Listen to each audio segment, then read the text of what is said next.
People who have adult children that don't talk to you. Why do you think that is? Mom here. My 23-year-old hasn't spoken to me in 4 years. It was completely my fault. I've struggled with addiction, alcohol, and for most of her childhood I was bad. I hope to be able to apologize to her someday. But, I completely understand and respect her decision. There's a woman at church and every week she asks for prayers during prayer requests. At first I thought it was kinda cute, but it's over a year later and she always asks for prayers that her children will speak with her again. She claims to have been the best mother and, one by one, all 3 of her adult children and thus her grandchildren stopped speaking with her. But she did everything right, she fed them, she clothed them, she put them through school. Which to me sounds like the bare minimum that you're supposed to do as a parent and not everything, but okay. I gave her the benefit of the doubt, but then, every week, another piece of the puzzle would come out. She tried calling but her number's blocked. She tried to find them on social media but she's blocked. How strange, she says she was such an excellent mother, why would they block her? She tried reaching out again and received a handwritten letter on why she should never contact them again, but we never heard the contents of the letter. We were just supposed to pity her and have sympathy and assume that these entire separate groups of people were evil and were doing her emotional harm. I got to know her and she is an abusive narcissist and nothing short of pure evil. All the red flags you'd expect are there. But, every week it's pray to Jesus for me everybody, my evil ungrateful children, blah blah blah. I'd like to hope she is just clueless, but I understand she is sick and probably doesn't know how horrible she really is. I feel very, very bad for her kids but very happy they were strong enough to break away from that hot mess. It almost brings me physical pain now when she asks for prayers that her kids will talk to her again, because I know all she wants to do is resume hurting them. From the other parent perspective. My adult children, 25 and 23, do not communicate with their father at all. Long story short, he remarried about a week after our divorce was final and he and his new wife went on to have children of their own. Over time, his visits with the children became more infrequent and stressful due to his wife's distaste for me and my children. He has had no contact with the kids in over 3 years and his previous attempt was 4 years before that. My youngest says he will never forgive his father for replacing us all with a new family and forgetting us. The oldest says it's just not worth chasing someone who has no interest. Personally, I'm sad and angry on their behalf. He divorced me, not them. My stepdaughter is an addict and mentally ill. Her son was placed in our custody by the state 3 years ago at 13 months old and she has never made the effort to regain custody. Her rights were terminated last year and we adopted him last month when the state gave us the choice. She has hated us ever since he was placed here and has convinced herself that we stole her child. She only contacted my husband if she wanted money, which he won't give her, so that makes her hate us more. I was very deep in resolving my own trauma when my kids were growing up. I was often distant and emotionally unavailable. I wasn't the parent they deserved. It is the greatest sorrow of my life. I did to my kids what my mom did to me. I can't be sorry enough. My daughter went through a traumatic event when she found out her mom was having an affair with a junkie. Daughter was furious at her mom for destroying the family. Mom flipped out, threatened suicide to our daughter's face, blaming her. At that moment, everything shifted and daughter became the nurturer to her mom, who regressed into childhood, a complete switching of roles when my daughter really needed a mom. Mom wasn't safe to be angry at, for fear she'd kill herself, so I became the target. We talk, but it's so terse and superficial that it's close to non-communication. I'd like to talk through what happened, even in a therapeutic setting, but daughter says that's off the table. I'm lucky. Both my adult children call me multiple times a week. But my ex, their father, complains that our daughter rarely calls him. I've told him many many times that if he wanted her to call more often he needs to listen to her. He's a pretty narcissistic dude who only wants to talk, and if he takes a breath and you try to jump into the conversation, he either gets louder to drown you out or he goes dead silent, clearly in his waiting until you shut up so I can talk mode. He never asks questions or expresses any interest in their lives. My son puts up with it because he can direct some of the conversation by bringing up sports or interesting historical stuff or books or whatever, and then they can have somewhat of a discourse, although listening to the inevitable droning lecture is always included. My daughter has little patience for that, so she rarely calls him. Even after I told him what he should try, he ignores me, which is what he did for nearly the entirety of our marriage.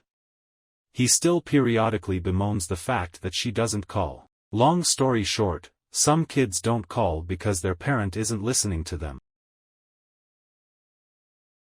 My children are low contact. I feel it's fair. Their mother has BPD. She was violent and abusive. She has gotten help, but she still hurt them. I did not protect them. Them not being around me is justified. They should be angry. We fucked up. They didn't do anything wrong and they need to heal as they see fit. Kids not being around their parents have valid reasons. Most people just can't accept it. My father would say that my mother lied and manipulated us into taking her side during the divorce. The truth is that he boasted to me about pulling a gun on her to teach her a lesson, and then didn't understand why I thought that was unacceptable. I haven't spoken to him in a decade since that discussion. To this day, I believe he was contemplating murder-suicide or family annihilation. I am a parent of a child who does still talk to me but rarely, and I fully accept that it is my fault. I was an immature parent and made some bad decisions in addition to being inconsistent with my parenting due to immaturity. I am also on the spectrum, but that's something I didn't find out until a few years ago when my son was diagnosed. I know I wasn't great and I understand my daughter and I try to give her space. My son hasn't spoken to me in over 10 years. He had behavioral issues as a teen. I took him to doctor after doctor to get him help. He ended up in a partial hospitalization program. He had them fooled for weeks that there was nothing wrong with him, but one day it all came crashing down. After that, he deteriorated quickly in that program.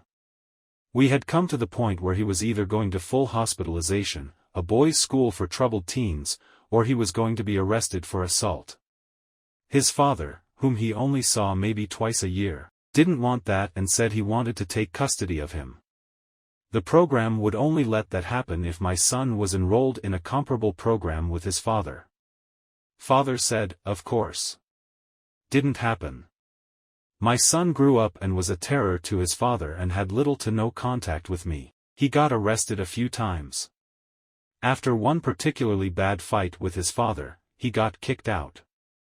After a few months, my son contacted me, on Mother's Day. He told me he was in the Marines and was done with basic training and was going to be given an assignment soon. I'll never forget how proud I felt of my son then. Shortly after, I get contacted by the Marines, asking if I knew where my son was.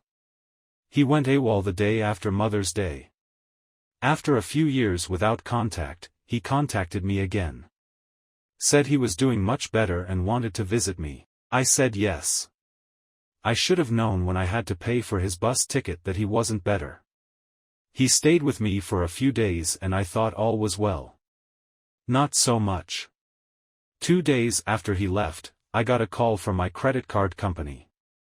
He stole my card and put $1,600 of airsoft pistols on it. I was given the choice to pay it, or call it fraud, in which case the credit card company would press charges.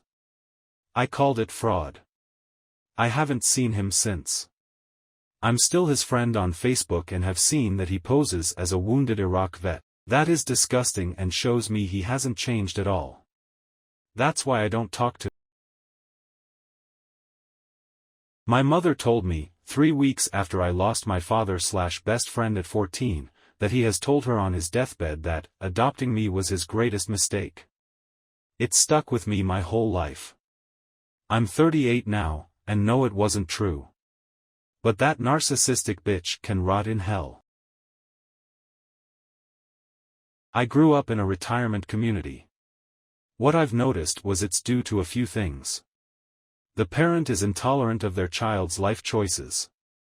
That can be everything from drugs, religion, politics, racist ideology, parents, who their kids married, etc. Sometimes it's the parent's unpleasant personality from either some personality disorder or just plain being an asshole. Some kids usually stay away because they feel they've disappointed their parents and are hiding their life from them. The majority of the issue is usually due to an unpleasant parent. Hey! We're halfway through the video, thanks for watching.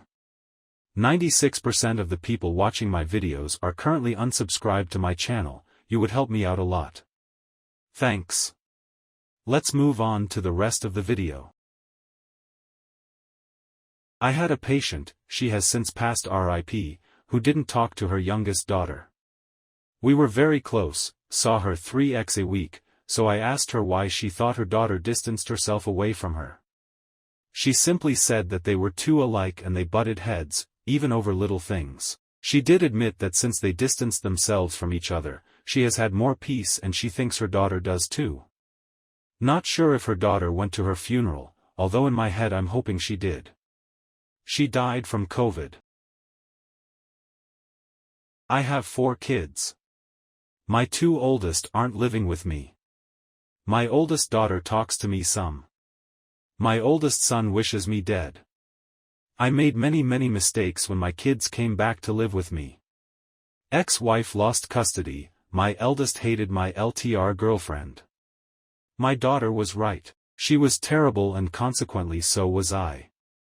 My daughter left to go back with her mother as she was not doing well here.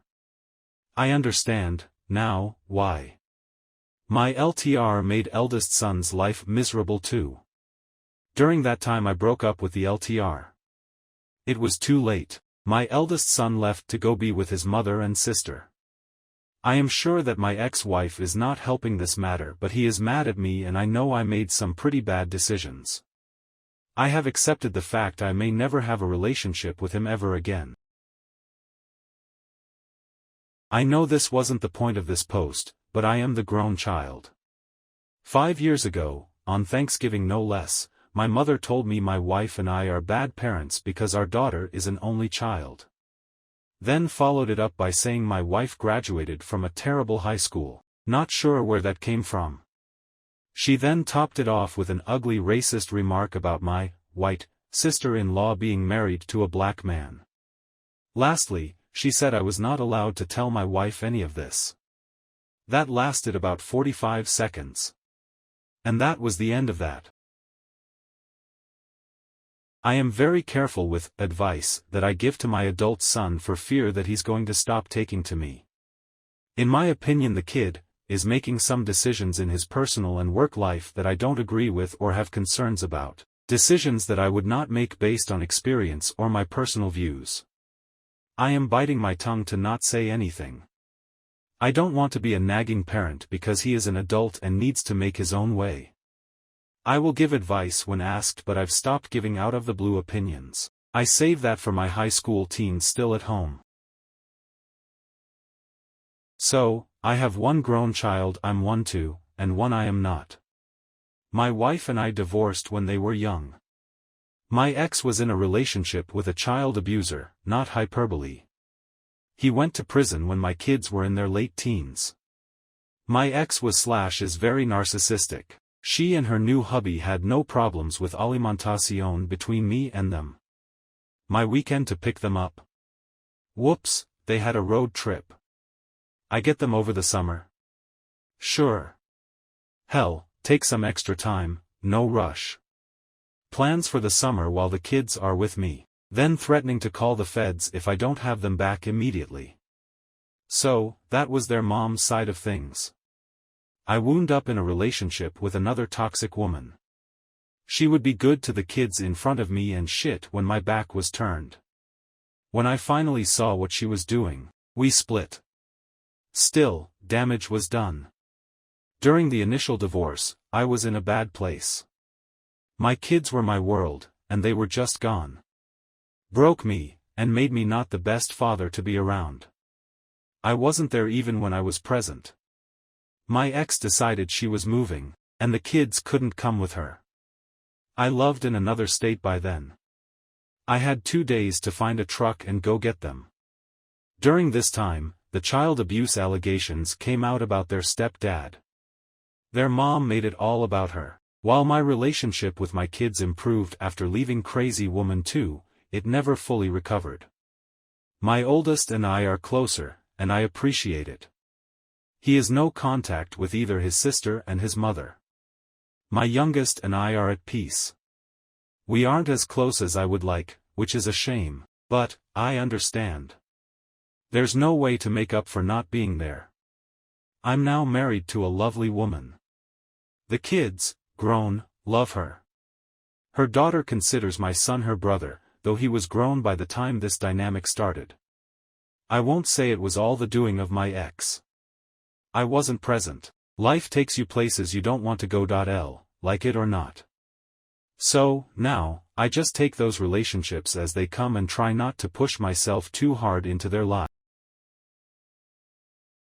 I'm not going to get into detailed specifics, but my wife's son refuses contact with her, us. He was a very troubled kid the entirety of his childhood.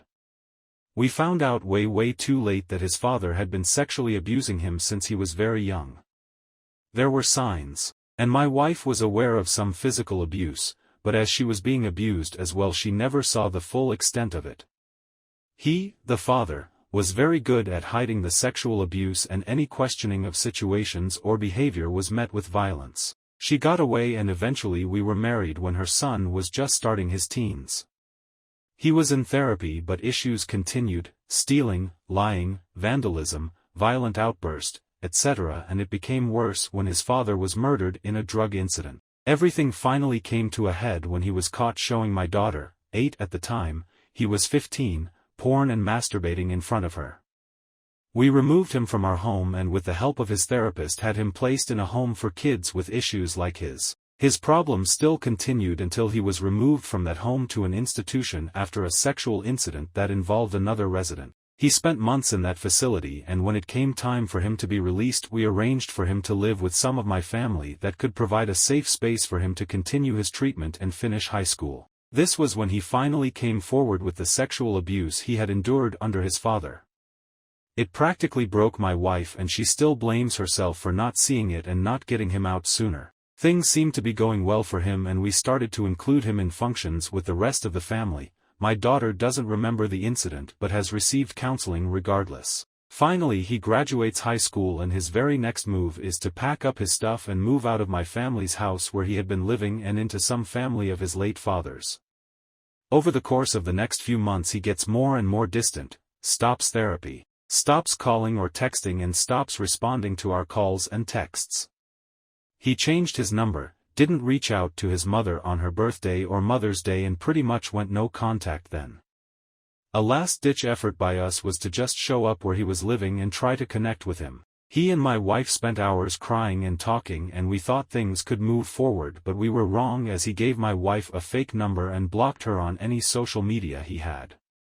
Over the past few years I've found his contact info, usually emails attached to socials, and reached out to him begging him to just text his mother and let her know he was okay, and I would get an unhinged reply that I was invading his space and that he would decide when the time was right to contact her. My wife has felt defeated, but over time she has resolved herself to this new normal with her son.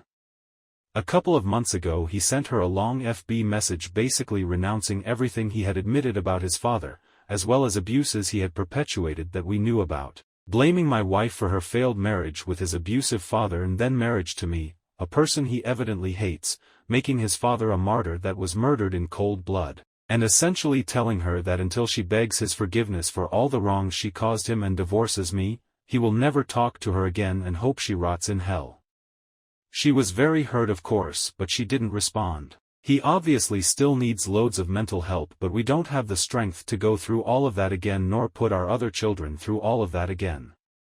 He's an adult now and he's going to have to figure it out on his own. We'll still be here for him when he gets it together and comes around.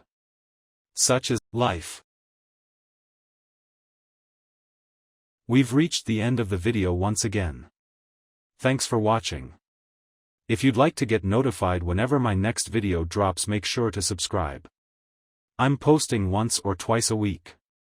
Also, let me know your thoughts on the stories. Until next time.